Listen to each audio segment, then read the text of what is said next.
Good morning. Thank you all for being here.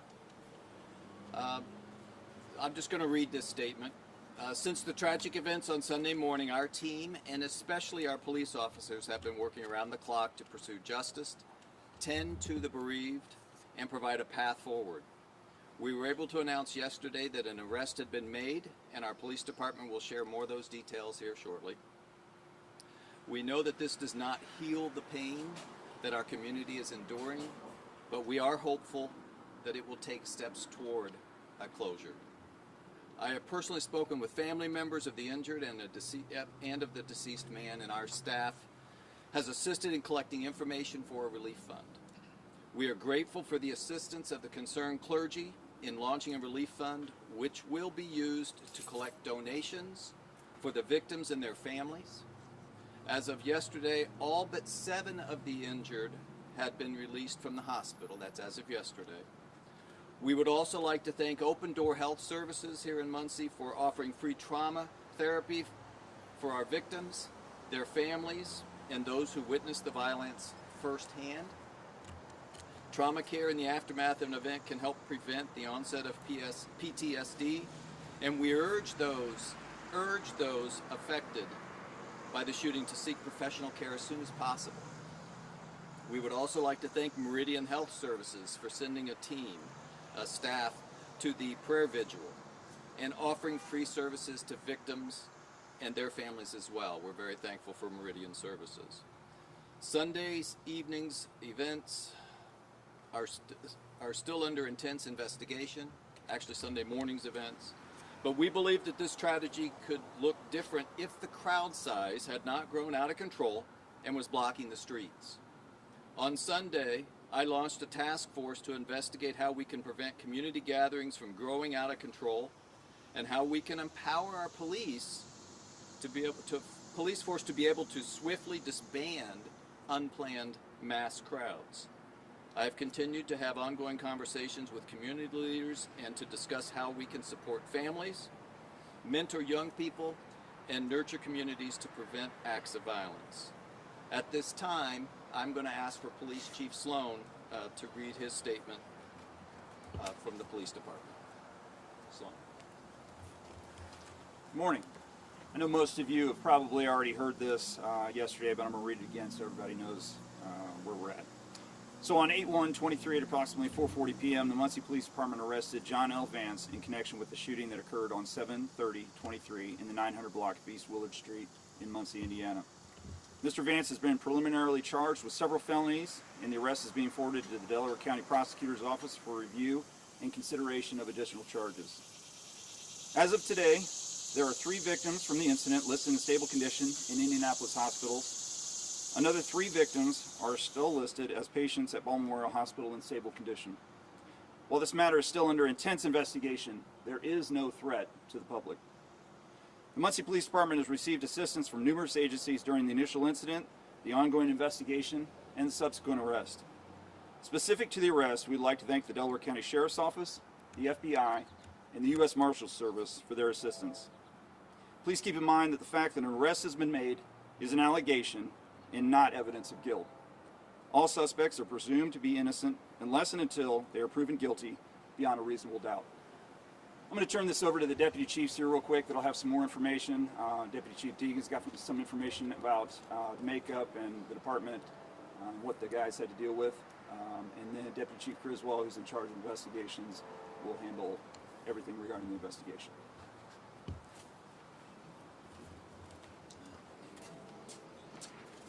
Good morning. Deputy Chief Christopher Deegan with the Muncie Police Department. I'm the administrator of the Uniform Patrol Division for the Muncie Police Department.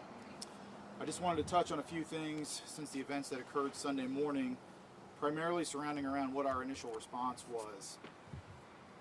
I want everybody to understand, and I've said this at public forum and public meeting before, that our police department is staffed to approximately 100 officers.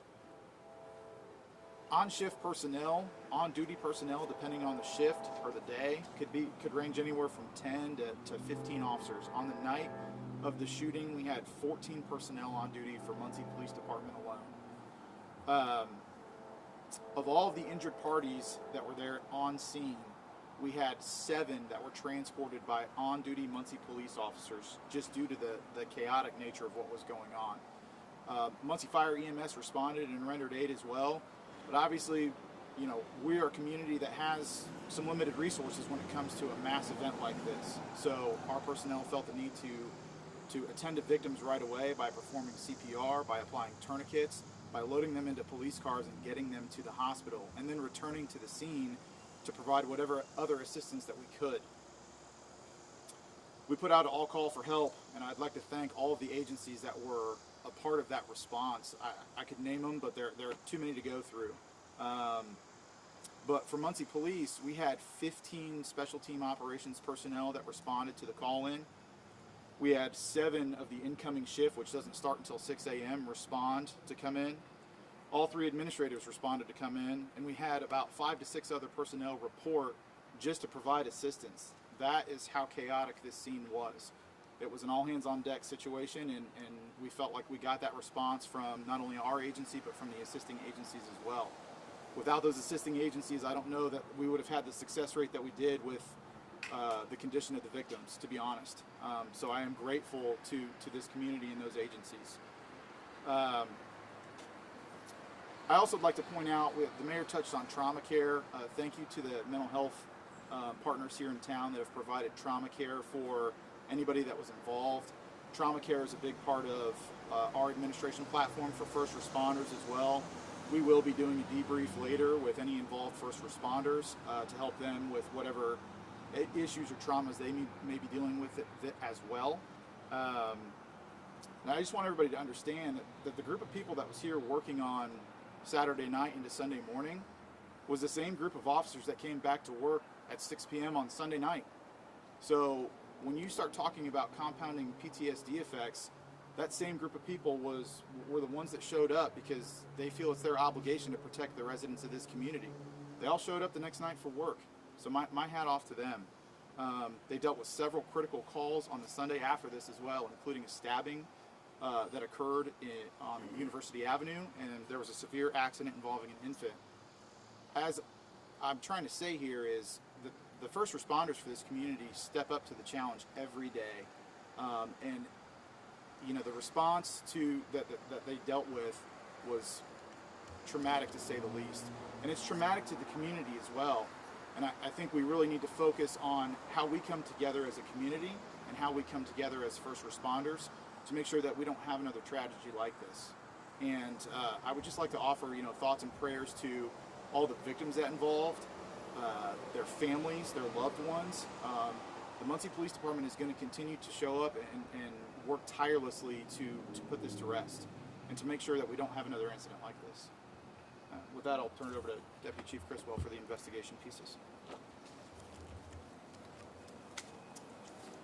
Good morning. My name is Melissa Criswell, Deputy Chief, Muncie Police Department. I'm over the Detective Division. I first just want to reassure the community, the victims, the family members of the victims that our detectives are working day and night diligently on this case. We've made a lot of progress, but this is just a first step in a long road ahead for this case that we are working on.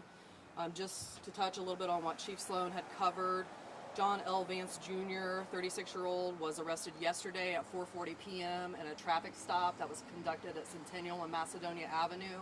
He was a passenger in a vehicle there. Our department, the Sheriff's Department, the FBI, and the U.S. Marshals were all part of making that arrest happen yesterday. Once again, the victims at Ball Memorial Hospital, there are 3 still admitted, listed as stable, 3 still at Indianapolis hospitals that are listed as stable. We're still working through getting through some statements with those victims who weren't able to speak to us previously. This is a wide-ranging investigation, including the homicide, the victims that have received gunshot wounds, the person who was injured from being struck by a vehicle, and then also possible violations, ordinance violations that have occurred. It will take time to complete. We don't want to cut any corners on this, and we don't want to compromise the integrity of the ongoing investigation. So this is just, like I said, a first step. One arrest has been made, but we have a lot to still do on this case.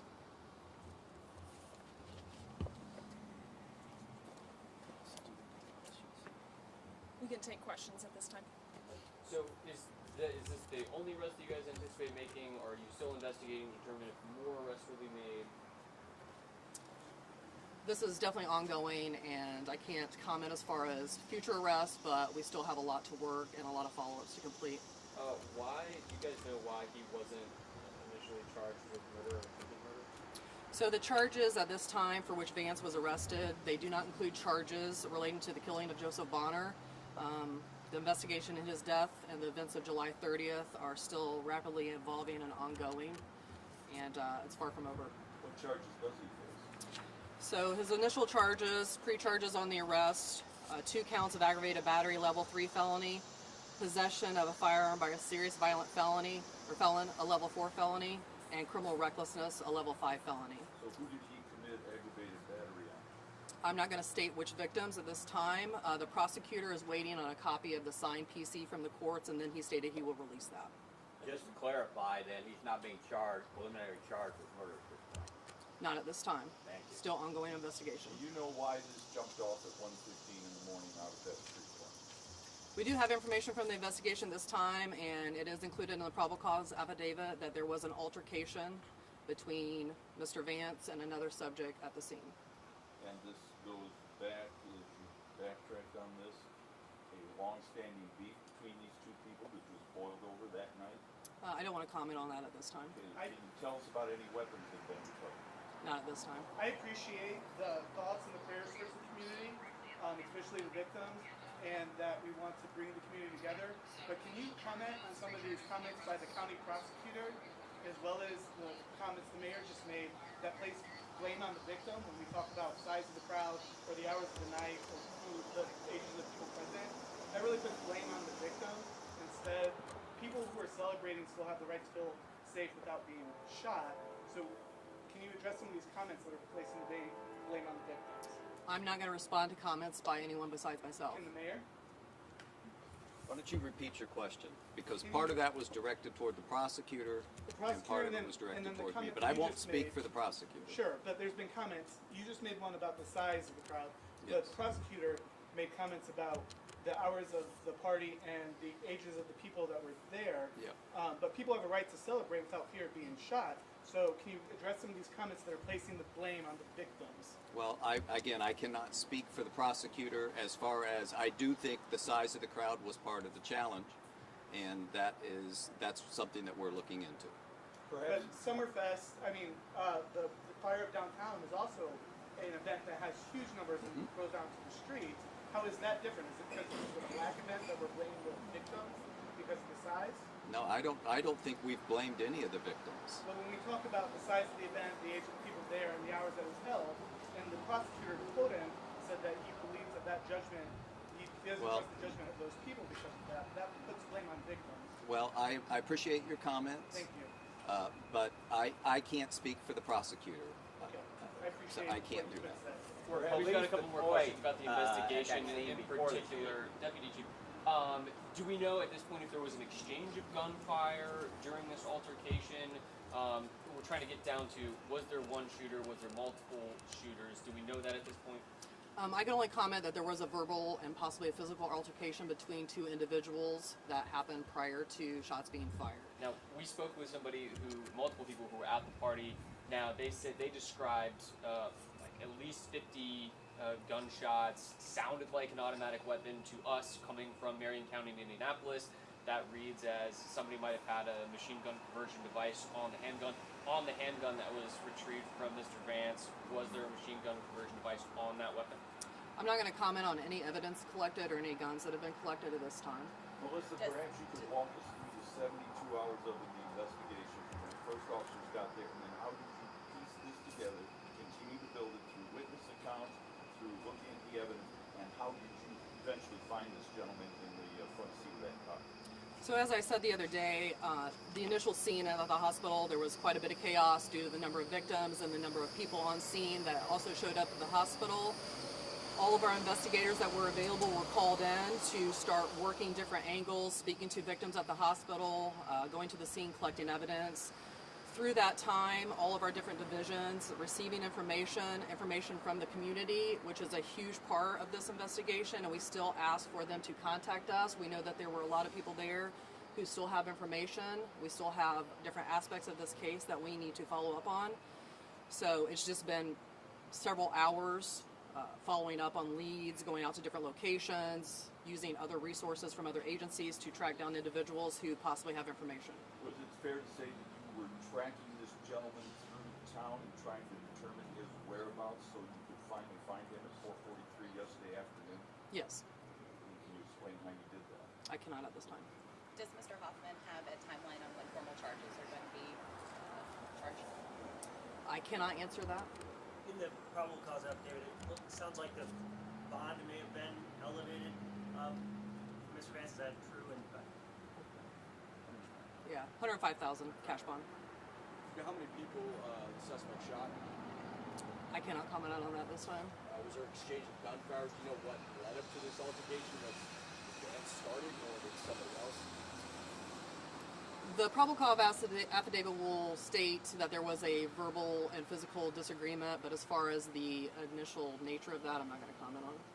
can you comment on whether or not the victim that is deceased was hit by gunfire or by a vehicle? How he died? Can you confirm? Joseph Bonner, the victim Yes. that's deceased, gunfire. Okay. And can you state if there's a relationship between Mr. Vance, a familiar relationship between Mr. Vance and Mr. Bonner? I am not aware of a family connection. Again, were police deployed at this event before the shooting?